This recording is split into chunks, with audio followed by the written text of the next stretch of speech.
గురువుగారు, సంధ్యావందన సంప్రదాయంలో ఏ దేవతను ఆరాధిస్తారు, ఏ సమయాల్లో ఆరాధన చేయాలి? మంచి ప్రశ్నమ్మ. సంధ్యావందన సమయంలో లోకంలో అందరూ గాయత్రిని ఆరాధిస్తున్నారు అని అనుకుంటున్నారు. గాయత్రి అనే పదానికి అర్థం, ఆ గాయత్రి అంటే స్త్రీ రూపంగా భావించి అమ్మవారుగా మనకు తెలియజేస్తారు.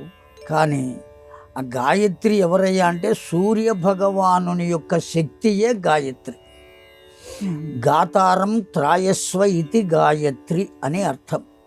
అంటే ఎంతగా గానం చేస్తే అంతగా ఆ గానం చేసిన వాళ్లను రక్షిస్తుంది అని అర్థం. గయాయాంత్రాయస్వ ఇతి గాయత్రి అనే అర్థం కూడా ఉన్నది. అంటే ప్రాణరక్షణ చేసేటువంటి మంత్రము అని అర్థం. మన ప్రాణములను రక్షించేది ఆ మంత్రం. ఎంతగా గానం చేస్తే అంతగా జీవితాన్ని రక్షించేది కూడా ఆ మంత్రం.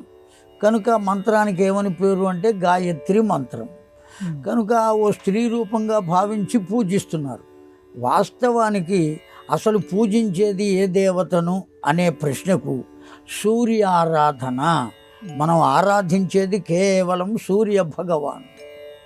ఆ సూర్య భగవానుని యొక్క శక్తికి పేరే గాయత్రి, అంతర్లీనమై ఉన్నటువంటి శక్తి.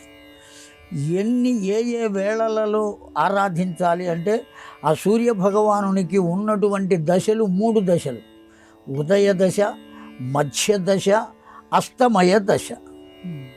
ఆ 3 సమయములలోనూ ఆ సూర్య భగవాను ఆరాధించాలి.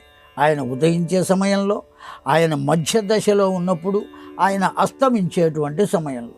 కనుక ఈ 3 సమయాలను కూడా 3 సంధ్యలు అని పిలిచారు.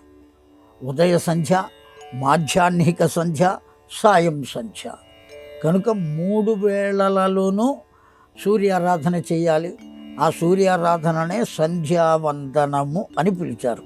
ఆ సంధ్యా సమయంలో చేసే భగవద్ ఆరాధన కనుక దానికి సంధ్యావందనం అని పేరు.